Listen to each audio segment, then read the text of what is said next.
Hello दोस्तों, स्वागत है आपका हमारे यूट्यूब चैनल झारखंड कंपटीशन में।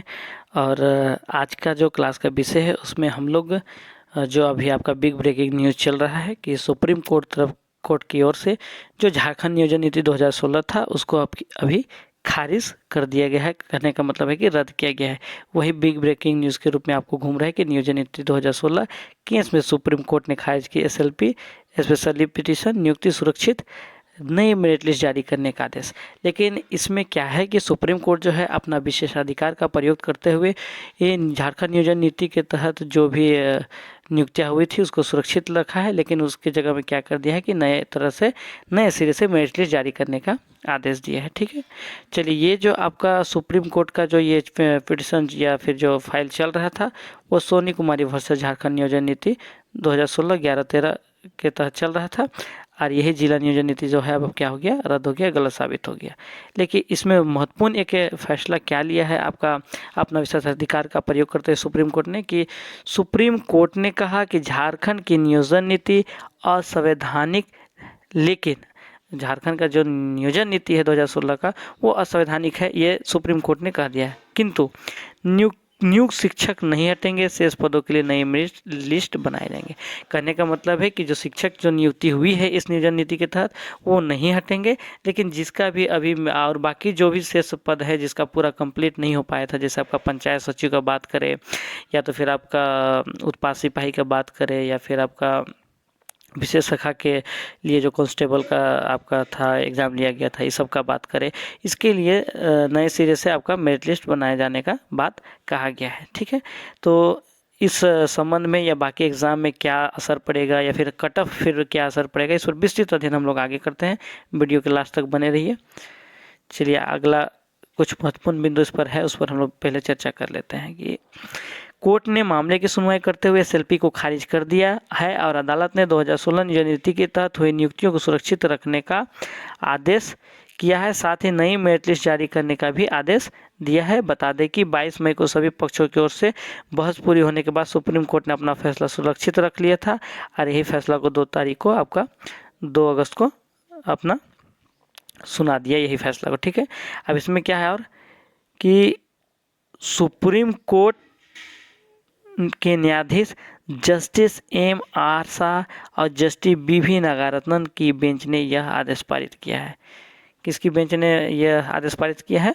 तो M.R. शाह और जस्टिस B.V. नागारत्नक बेंच ने यह आदेश पारित किया है कि जो भी 2016 नियोजन नीति है वो असंवैधानिक घोषित किया जाता है, लेकिन मेरिट लिस्ट फिर से जारी किया जाएगा। ठीक है, चलिए आगे हम लोग देखते हैं कि सुप्रीम कोर्ट ने अपने आदेश में 11-13 जिला को समाहित करते हुए नए सिरे से स्टेट मेरिट बनाने की बात कही है।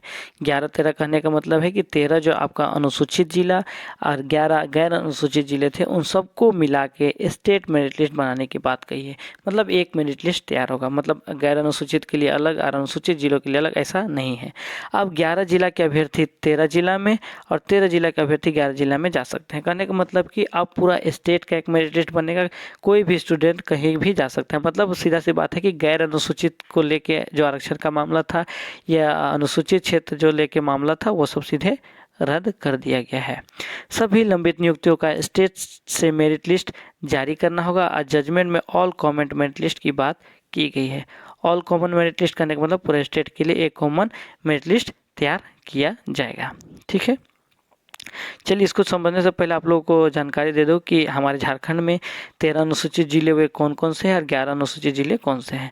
तो उसी जिले के निवासियों के लिए जिला स्तरीय तृतीय एवं चतुर्थ वर्ग के पदों को 100% आरक्षित किए जाने संबंधी आदेश जारी कर दिया गया था। पहले जो 2016 का जो नियोजन नीति था उसके तहत क्या था कि 100% जो अनुसूचित जिले हैं, 13 अनुसूचित जिले हैं जिसमें आपका साहेबगंज, पाकुड़, दुमका, जामताड़ा, लातेहार, रांची, खूंटी, गुमला, लोहरदगा, सिमडेगा, पूर्वी सिंहभूम, पश्चिमी सिंहभूम और सरायकेला शामिल इन 13 जिलों में इनमें पूर्ण रूप से 100% आरक्षित कर दिया था कि यहीं के निवासी को ही झारखंड लेवल के तृतीय एवं चतुर्थ वर्ग के पदों के लिए ही वहीं के जो उसी जिले के जो भी अभ्यर्थी रहेंगे उसी जिले में आवेदन कर पाएंगे। मतलब गैर अनुसूचित जिले के जो अभ्यर्थी रहेंगे वो इस पर आवेदन नहीं कर पाएंगे। ठीक है, लेकिन ये फैसला अब बदल चुका है। अब पूरा स्टेट का एक मेरिट लिस्ट तैयार होगा। कहने का मतलब कि अनुसूचित जिलों में भी गैर अनुसूचित वाले आप शामिल हो सकते हैं। ठीक है, गैर अनुसूचित जिला के लिस्ट में हम लोग का क्या क्या है इसको भी देख लेते हैं। पलामू, गढ़वा, चतरा, हजारीबाग, रामगढ़, कोडरमा, गिरिडीह, बोकारो, धनबाद, गोड्डा और देवघर, ये जो जिले हैं आपका झारखंड के, ये सब आपका आता है गैर अनुसूचित जिलों में। ठीक है, चलिए अब देखिए इस जो नियोजन नीति है इससे किन पर होगा असर। देखिए जो भी आपका तृतीय और चतुर्थ वर्ग के जो बहाली है उसमें आपका आता है, जो वैकेंसी है, नियुक्तियां हैं, उसमें वाहन चालक, लिपिक स्तर का, पंचायत सचिव, जन सेवक, अवर वंचित कर्मी, +2 के शिक्षक एवं शिक्षकेतर कर्मी, प्राविक के शिक्षक, अनुदेशक, मध्य विद्यालय के शिक्षक, अमीन, कनीय राजस्व सेवा के कर्मी, नर्सिंग स्टाफ, आरक्षी करने वाले जितने भी कांस्टेबल की बहाली होगी, ये सब सारा आपका आएगा तृतीय और चतुर्थ वर्ग के सेवा में, और इन पर सारा असर होगा इसका। ठीक है, कहने का मतलब कि आपको अनुसूचित क्षेत्र के अनुसार आपको आरक्षण नहीं दिया जाएगा। ठीक है, और इसका असर आपका विशेष रूप से अभी पड़ने वाला है पंचायत सचिव पे, चूँकि इसका रिजल्ट इसी नियोजन नीति पे जो फाइल हुआ था केस फाइल, इसी को लेकर इसका रिजल्ट को पेंडिंग रखा गया था। अब इसका जल्द ही स्टेट लेवल पर मेरिट लिस्ट तैयार किया जाएगा। इसके अलावा आपका उत्पाद सिपाही और विशेष शाखा का सिपाही का भी आपका एग्ज़ाम हुआ था। अब इस पर भी पुनः विचार किया जाएगा। अब सरकार इस पर क्या करती है, वो जो अपना विशेषाधिकार के तहत जो आदेश देना था सुप्रीम कोर्ट ने, वो दे दिया है। ठीक है, चलिए आगे देखते हैं। नया मेरिट लिस्ट से कट ऑफ पर असर। अगर मान लीजिए अब नए सिरे से अगर मेरिट लिस्ट तैयार किया जाता है तो इसका असर किस पर पड़ेगा और क्या पड़ेगा। इसका बुरा असर अनुसूचित जिले के अभ्यर्थियों का होगा। किस पर पड़ेगा, अनुसूचित जिले के जो अभ्यर्थी हैं उन पर पड़ेगा, क्योंकि उनका जो फाइट था सिर्फ अपने ज़िले के जितने भी अभ्यर्थी थे उनसे था। तो हो सके उनमें से जिनका थोड़ा सा कम भी कट ऑफ होगा उनका भी उस पर सिलेक्शन हो गया होगा। लेकिन अब इसका सीधा असर क्या होगा कि कट ऑफ हाई हो जाएगा, क्योंकि जो आपका मेरिट लिस्ट तैयार होगा वो स्टेट लेवल पर तैयार होगा, माने 2400 जिला के बीच होगा, चूँकि कंपटीशन अब 2400 जिलों के बीच में होगा। तो आशा करते हैं कि आपको सारा चीज़ नियोजन नीति के बाद, माने 2016 नियोजन नीति असंवैधानिक घोषित होने के बाद मतलब